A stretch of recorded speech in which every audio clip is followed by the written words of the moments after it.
say it all day. It doesn't make it true.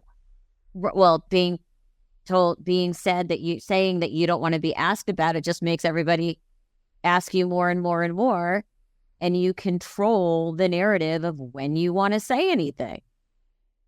Yeah, because there really hasn't been a lot of gossip from Beverly Hills Housewives of what's happening and what we can expect. I mean, now some is starting to surface, but I can tell you no one is saying, where's Lisa Rinna anymore? I mean, we are way past that.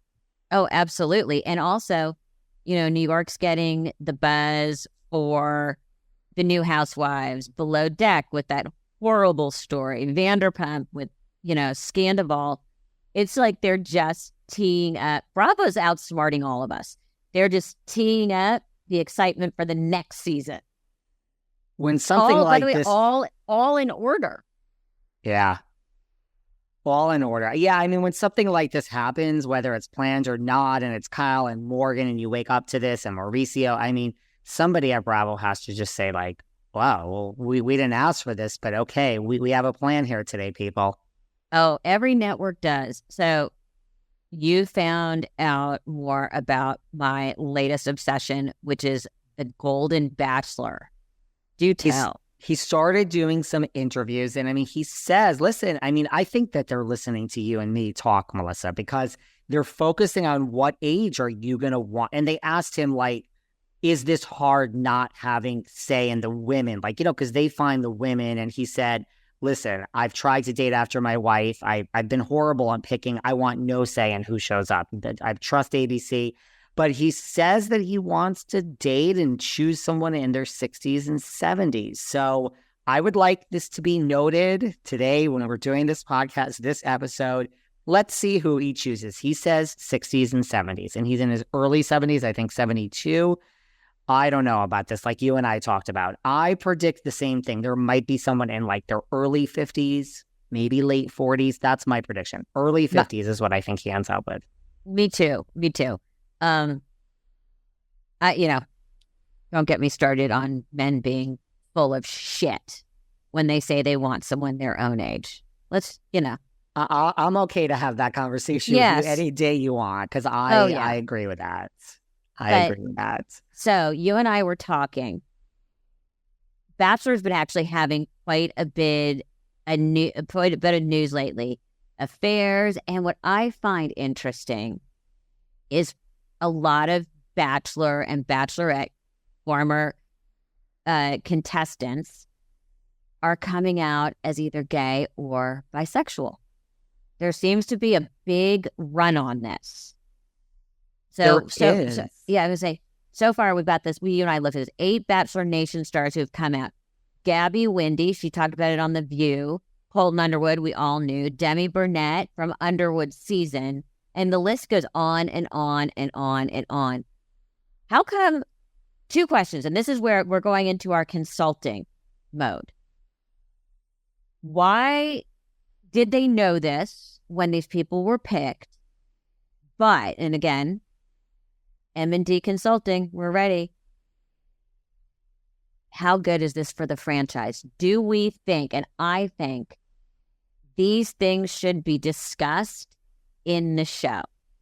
Because I think it adds a whole new twist.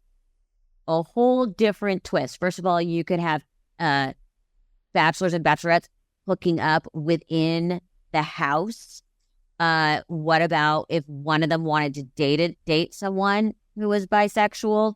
What if one of the bachelorettes picked another woman? I think it opens up the floodgates of creativity within the show, and The Bachelor could use a little zhuzhing. Yeah, I mean, the ratings are still, good. Amazing. Yeah, yes, very amazing, but not what they used to be. I am all for this, and I think you could do it one of 2 ways. This is where M&D Consulting is open for business. Call us, guys.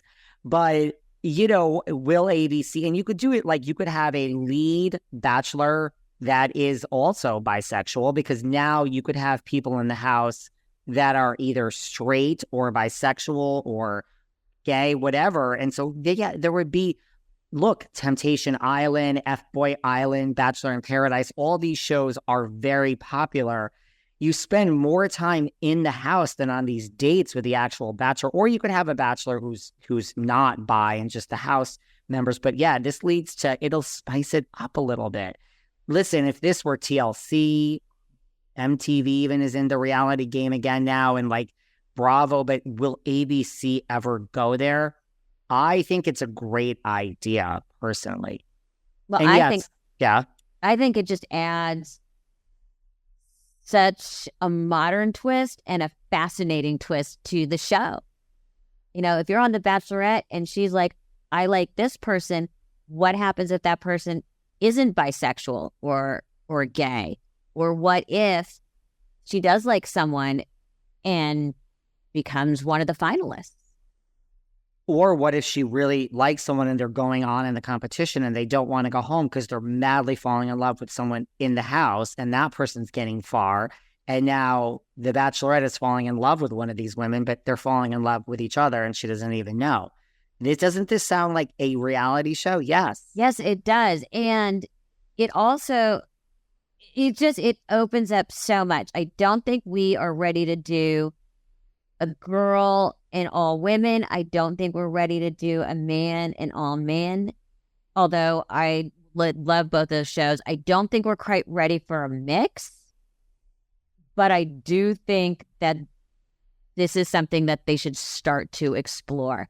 Especially since a ton of their people are now coming out as either gay or bisexual. I think they can do it, like you said, very lightly, right? Like you could have a bachelor and, there'll be a bunch of women and 98% of them will be straight. And you could have one or two women that come, on a date will reveal to you, by the way, I just need to let you know I'm bisexual. And then that could be a conversation. And have a few, listen, it's all about diversity and inclusion. I think it would be great. You could ease The Bachelor into that. And I think people would go for that in the world. Well, David, it's wonderful as always. If anyone from networks are listening, M&D Consulting is open for business. You can contact either of us. Wouldn't that be funny if someone actually did? And listen, our rates now are very reasonable, right, Melissa? Like, since we're supposed to know our worth a year from now when we're booked 24/7, our rates may not be as flexible. Right now, I mean, I think our rates are flexible, Melissa, I right? do. I think we would be, open to, I think it would be an easy negotiation because we would all just be testing the water.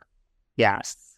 And then we want profit participation, so we'd have to call Bethenny. God, it all just goes right back to the beginning, doesn't it? And the only thing I want to strike my Bethenny clause out. That's it. I'll sign whatever. Just get that clause out of there. Absolutely. David, I love you. I love you. We have to do this again.